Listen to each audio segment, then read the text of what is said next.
Hello everyone, welcome back to Shiksha chamber. और आज की इस वीडियो में हम सीखेंगे चेक डिसऑनर के केस में डिमांड नोटिस कैसे ड्राफ्ट किया जाता है, जो सेक्शन 138 नेगोशिएबल इंस्ट्रूमेंट एक्ट के अंदर सबसे इम्पोर्टेंट स्टेप होता है। जब cheque, insufficient fund, account closed या फिर पेमेंट स्टॉप जैसे कारणों से डिसऑनर होता है, तब सबसे पहले बैंक से रिटर्न मीमो मिलता है और उस रिटर्न मीमो के 30 दिन के अंदर अंदर हमें जो डिमांड नोटिस है उसको भेजना होता है। इनकी नोटिस को भेजने की कोज ऑफ एक्शन कैसे अराइज होता है, कब होगा और परिवाद कब कोर्ट के अंदर हम प्रस्तुत कर सकते हैं, उन सब की टाइमलाइंस के बारे में भी हम बात करेंगे आज ही की वीडियो में। और उसके बाद में जो वीडियो के एंड में मैं आपको बताऊंगी एक एग्जाम्पल के थ्रू, खुद जो जो डिमांड नोटिस है उसको ड्राफ्ट करके भी। तो चलिए बिना किसी देरी के बढ़ते हैं टाइमलाइंस के ऊपर। अब बैंक मेमो मिल गया आपको, आपने जो चेक बैंक के अंदर प्रस्तुत किया था भुगतान के लिए, अब वो चेक डिसऑनर हो चुका है। तो जैसे ही आपको उसकी सूचना मिली है, आपको सूचना से 30 दिनों के अंदर अंदर एक रिटन डिमांड नोटिस भेजना होता है। इस डिमांड नोटिस में क्लियरली मेंशन किया जाता है जो आपको एक्यूज्ड के द्वारा चेक नंबर दिया गया था उसके बारे में, चेक अमाउंट कितनी थी, डेट ऑफ चेक क्या थी, बैंक रिटर्न का रीजन क्या था, मतलब जो बैंक ने आपको चेक रिटर्न कर दिया बिना पेमेंट किए तो उसका रीजन क्या रहा उसको, और आपको जो आपकी लीगली इन्फोर्सेबल डेट है ना उसकी डिटेल्स भी देनी होती हैं। ये सारी हम बात करेंगे एग्जाम्पल के थ्रू भी और कुछ पॉइंटर्स में भी बाद में थोड़ी सी देर के अंदर। लेकिन सबसे पहले हम टाइमलाइंस के बारे में बात कर रहे हैं। तो टाइमलाइंस को आप एक फॉर्मूले से याद रख सकते हो, 30 15 30। यानी कि जिस दिन आपको सूचना मिल गई डिसऑनर हो गया चेक, आपको 30 दिन के अंदर अंदर नोटिस भेजना होगा। और ठीक है, आपने नोटिस भेज दिया, जिस दिन आपने नोटिस भेज दिया और जब आपका जो वो नोटिस है वो एक्यूज को मिल गया, उस दिन से शुरू हो गया उसका 15 दिनों का टाइम। मतलब आपको 15 दिन तक वेट करना है। अगर वो पेमेंट कर देता है तो वेल एंड गुड, अगर वो पेमेंट नहीं करता तो जो 16वां दिन होता है वो आपको कोज ऑफ एक्शन दे देता है। तो 16वें दिन से आप लेकर आप 30 दिनों के अंदर अंदर आपको क्या करना पड़ता है, कोर्ट में परिवाद पेश करना होता है। तो ये थी सारी की सारी क्या टाइमलाइंस। अब हम बढ़ते हैं हमारे नोटिस को लिखने में हमें क्या क्या सावधानियां रखनी चाहिए। तो सबसे पहले नोटिस के अंदर आपको क्या लिखना होता है। सबसे पहले आप लिखेंगे, आपको एक ऐसा पेज तैयार करना है जिसके, क्योंकि जो डिमांड नोटिस जाता है ना वो हमेशा एडवोकेट के थ्रू ही जाता है। तो आपको इस बात का ध्यान रखना है कि आपके पेज के ऊपर आपके एडवोकेट का नाम, ठीक है, और नीचे क्या होना चाहिए, उनका एड्रेस होना चाहिए। ऊपर नीचे आप फिक्स कर सकते हो, आपको ऐसा पेज डिजाइन करना है क्योंकि ये कुछ अच्छा इंप्रेसिव लगता है, प्रेजेंटेबल सा लगता है। तो अगर आप ऐसा करते हैं तो अच्छा रहेगा। दूसरा पॉइंट आपको ये ध्यान रखना है, उसके अंदर दो लोग होते हैं। एक प्रेषिती जिसको हम वो नोटिस भेज रहे हैं, मीन्स अपना जो एक्यूज है उसको, और दूसरा होता है कक्षीकर। कक्षीकर मतलब होता है जो आपका क्लाइंट है, आपका मौकिल जिसको हम बोल देते हैं वो, ठीक है। प्रेषिती की डिटेल्स लिखो सबसे पहले। जो सेकंड स्टेप होता है उसमें प्रेषिती की डिटेल्स आएंगी, पूरा उसका जो एड्रेस है, एग्जैक्ट एड्रेस, उसका मोबाइल नंबर, ठीक है, उसका पूरा नाम, ये सारी चीजें लिख दो ताकि नोटिस जब उसको मिले तो पहली बार में ही मिल जाए, ठीक है। दूसरा आपको कक्षीकर का मेंशन करना है कि आपको किसने वकालतनामा दिया है, ठीक है, किस अथॉरिटी से आप किसी को मतलब जो प्रेषित है उसको किस अथॉरिटी से नोटिस भेज रहे हो, आपको इसकी डिटेल्स दे देनी है। उसके बाद आपको नोटिस को पॉइंटर्स में लिखना होता है, 1 2 3 ऐसे करके आपको पॉइंट्स बनाने हैं, पैराग्राफ्स बनाने हैं, ठीक है। पहला पॉइंट आपका क्या होगा, आपका क्लाइंट क्या करता है, ठीक है। अभियुक्त जिसको आप नोटिस भेज रहे हो वो क्या करता है, इन दोनों के कारोबार के बारे में थोड़ा सा बता दो, थोड़ा सा इनके बीच रिलेशनशिप दिखा दो कि ये कैसे मिले एक दूसरे से, कैसे इनकी जान पहचान हुई। ये सब चीजें आप फर्स्ट पॉइंट में लिखोगे नोटिस के। उसके बाद जो दूसरा व तीसरा पॉइंट होता है ना, इसके अंदर आपको लिखनी होती है वो पूरी कहानी, कि आप उसको नोटिस क्यों भेज रहे हो, पूरी डिटेल्स, कि आपको उसने क्यों चेक दिया, कैसे लिया, उसको कोई घरेलू जरूरत थी या उसको उसकी कोई आर्थिक तंगी चल रही थी उसने उसके लिए लिया। यहाँ आपको दूसरे और तीसरे पॉइंट में अपनी प्रॉपर जो आपकी कहानी है ना वो पूरी की पूरी लिख देनी है, कुछ भी छूटना नहीं चाहिए। ठीक है, अच्छे से लिख दो, क्योंकि यही जो नोटिस है वो आगे जाकर आपका परिवाद बनता है। मतलब 1 2 3 करके जो आपने पैराग्राफ्स दिए वो सारे के सारे पैराग्राफ आपके सूट के अंदर भी होंगे। आपकी जो कंप्लेंट है आप कोर्ट में फाइल करने वाले हो उसके अंदर भी वो डिट्टो यही होंगे, ठीक है। और जो हमारा फोर्थ पॉइंट है ना, उसके अंदर हमें लिखना है कि आपको उसने नगद ना देकर पैसों को क्या कर दिया, एक चेक दे दिया, चेक इशू कर दिया, और उस चेक का क्या नंबर है, ठीक है, वो कौन से बैंक का चेक है, कौन से अकाउंट से रिलेट करता है, वो सारा का सारा चेक के ऊपर लिखा होता है। वो सारा आपको फोर्थ पॉइंट के अंदर उसकी डिटेल्स दे देनी है, ठीक है। और पांचवा पॉइंट जो रहता है ना, वो अपना रहता है कि आपने बैंक में पूरी सद्भावना से उसको प्रस्तुत किया भुगतान के लिए, लेकिन वो आपको क्या हो गया, डिसऑनर कर दिया, ठीक है। कौन सी तारीख को डिसऑनर किया, वो सारा का सारा लिखना है इसमें, किस कारण से दिया। जो मैंने शुरू में वीडियो के शुरू में बताए थे ना, वही सारे रीजंस में से कोई एक रीजन लिख के मीमो के ऊपर आपको रिटर्न किया होगा, तो वो उसमें रीजन डाल देना है। और जो छठा पॉइंट होता है वो सब में कॉमन होता है, सबके अंदर ही कॉमन होता है, जो कि मैं अभी आपको वीडियो के एंड में बता रही हूँ, क्योंकि मैं अब आपको एक एग्जाम्पल के थ्रू लीगल नोटिस लिखना सिखाऊंगी, ठीक है। तो हम जो अपने लीगल नोटिस के अंदर एक एग्जांपल ले रहे हैं, यहाँ तक की सारी टेक्निकलिटीज पूरी हो चुकी हैं जो जो डिमांड नोटिस होता है उसके अंदर होनी चाहिए। अब मैं आपको बताती हूँ कि हमारी कहानी के अंदर हम दो किसानों को ले रहे हैं, और दोनों में से एक किसान को जरूरत पड़ गई, तो उन्होंने एक ही दुकान से, उनकी आड़त थी, उन्होंने मतलब वहां से उनकी जानकारी शुरू हुई, और दूसरे जो हमारा जो क्लाइंट रहेगा उसने उसको अपने बैंक अकाउंट से पैसे निकलवा कर दे दिए। तो हम उसी के ऊपर एक लीगल नोटिस ड्राफ्ट करते हैं। तो ये रहा हमारा लीगल नोटिस का फॉर्मेट। यहाँ legal notice through registered AD जहाँ लिखा हुआ है ना, उसके ऊपर आपको पेज डिजाइन करना होता है, ठीक है। ये प्रॉपर पेज मैं आपको वहां ड्राफ्ट करके नहीं दिखा रही, बट अगर मेरे को कभी टाइम मिलता है तो मैं आपको अपने इंस्टाग्राम हैंडल के ऊपर वो पूरा का पूरा नोटिस का ड्राफ्ट बनाकर अपलोड कर दूंगी, आप वहां से जाकर चेक कर सकते हैं, ठीक है। तो चलो हम बिना किसी देरी के अब नोटिस लिखना शुरू करते हैं। देखो मैंने बोला था ना, प्रेषित से शुरू करना है हमें। प्रेषित कौन, जिसको हम नोटिस भेज रहे हैं। अब वैसे ही मान लो हमारे पास एक्स नाम का कोई पर्सन है, हम उसको नोटिस भेज रहे हैं, उसको डिमांड नोटिस भेज रहे हैं। तो अब उसके पापा का नाम भी लिखा जाएगा, उसकी कास्ट भी लिखी जाएगी, वो कहाँ का रहने वाला है वो भी लिखा जाएगा, ठीक है।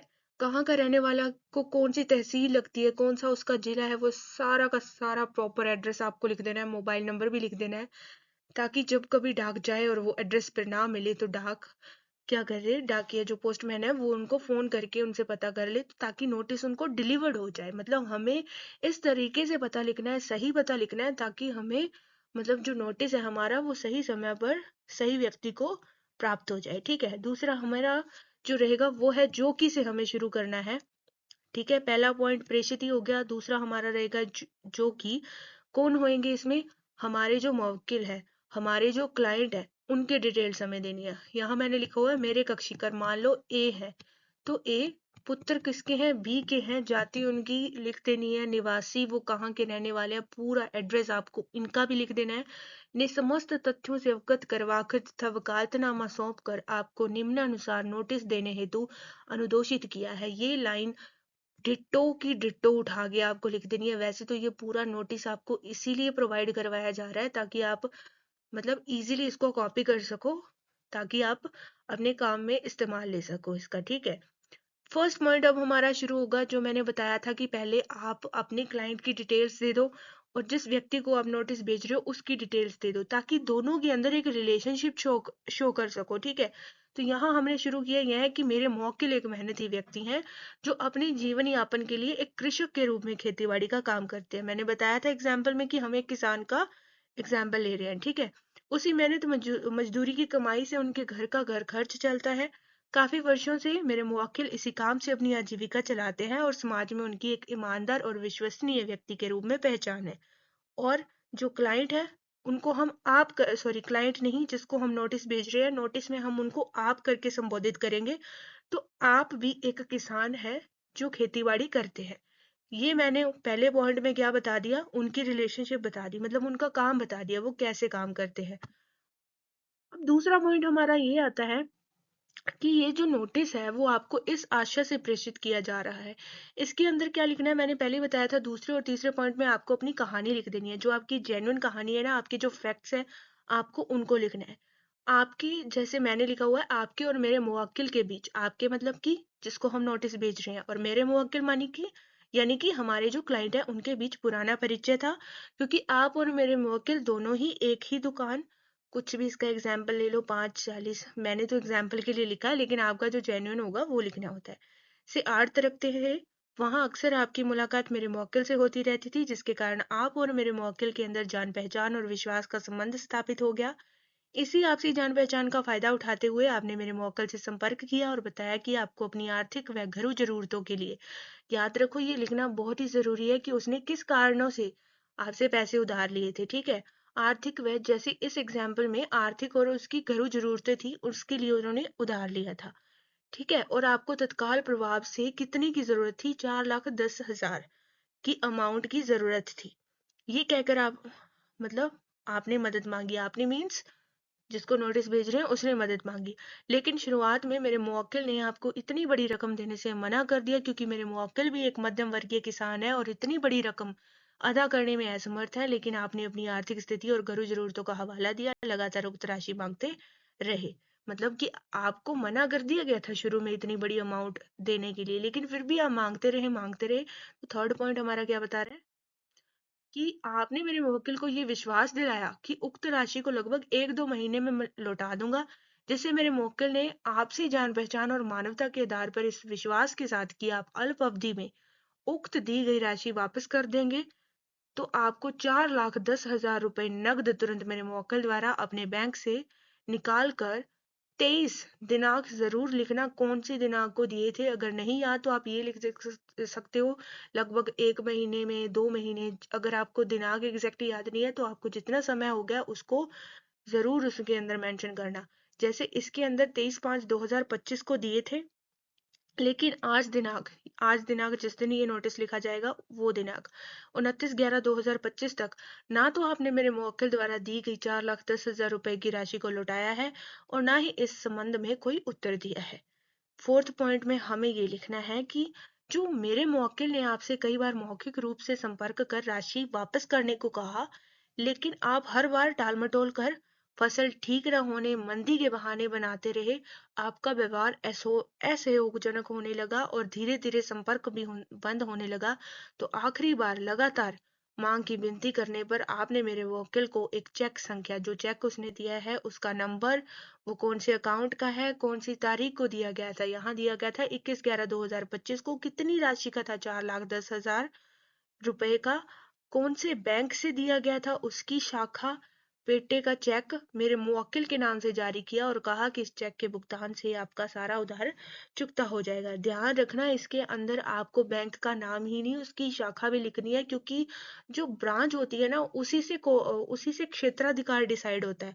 अगर आपने रिसेंट सुप्रीम कोर्ट की रूलिंग्स पढ़ी हो तो उसमें साफ साफ ये लिखा हुआ है कि जो अब, मतलब जो ब्रांच होएगी ना, वहीं से मतलब क्षेत्राधिकार डिसाइड होएगा। मतलब जैसे कि आपका क्लाइंट की, अगर आपके क्लाइंट की ब्रांच एक्स है तो उसने वहां लगाया चेक, तो एक्स जगह पे जो कोर्ट है ना उसी के अंदर उसका जो सूट है, सॉरी जो कंप्लेंट है, वो सुनवाई योग्य होगी। बाकी जहां वो रहता है उधर का कोई अब, ठीक है, इतना वो महत्व नहीं देता। अब हम लिखते हैं अपना फिफ्थ पॉइंट के अंदर क्या लिखा हुआ है, कि इसमें ये लिखना है बेसिकली कि उसने कौन से बैंक के अंदर, कौन सी शाखा थी वो, और चेक कब, मतलब प्रस्तुत किया, ठीक है, भुगतान के लिए। तो जहां लिखा हुआ है कि 24/11/2025 को XYZ बैंक के अंदर उसकी शाखा द्वारा रिटर्न मीमो के अंदर जब डाला गया चेक तो उसने क्या कर दिया, रिटर्न मीमो में फंड्स इनसफिशिएंट की टिप्पणी के कारण उस चेक को क्या कर दिया, डिसऑनर करके वापस लौटा दिया मेरे मुवक्किल को, जिस कारण से उसको भुगतान हो ही नहीं सका, ठीक है।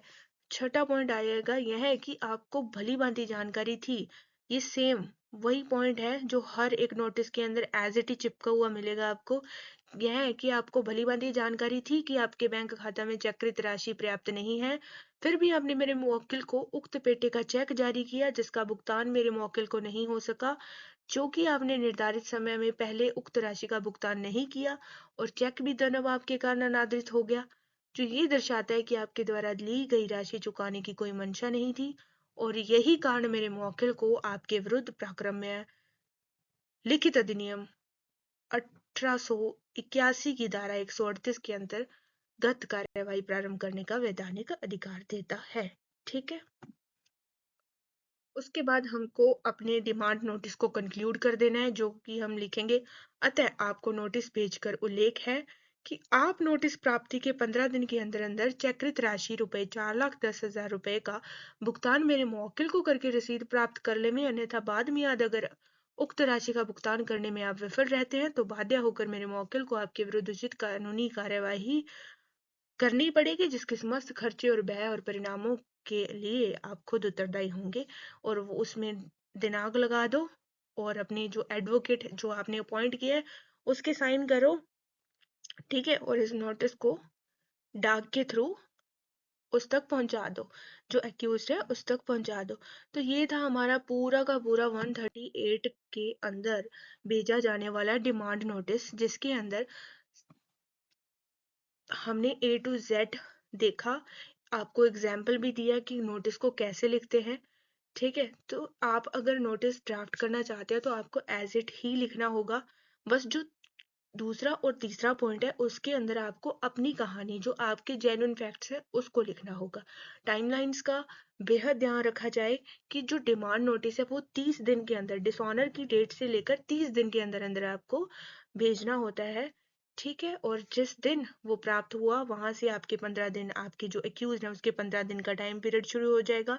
और अगर वो 15 दिन के अंदर पेमेंट नहीं करता तो 16th डे से आपके पास 30 दिन होते हैं कि आप उसको कोर्ट के अंदर उसकी कंप्लेंट फाइल कर सकते हो। तो आज के लिए बस इतना ही, हम मिलते हैं हमारी नेक्स्ट वीडियो में किसी नए टॉपिक के साथ। तब तक के लिए प्लीज इस वीडियो को लाइक कर दें, इस पर कमेंट करें, इसको शेयर करें और चैनल को सब्सक्राइब करना बिल्कुल मत भूलें। Bye bye guys.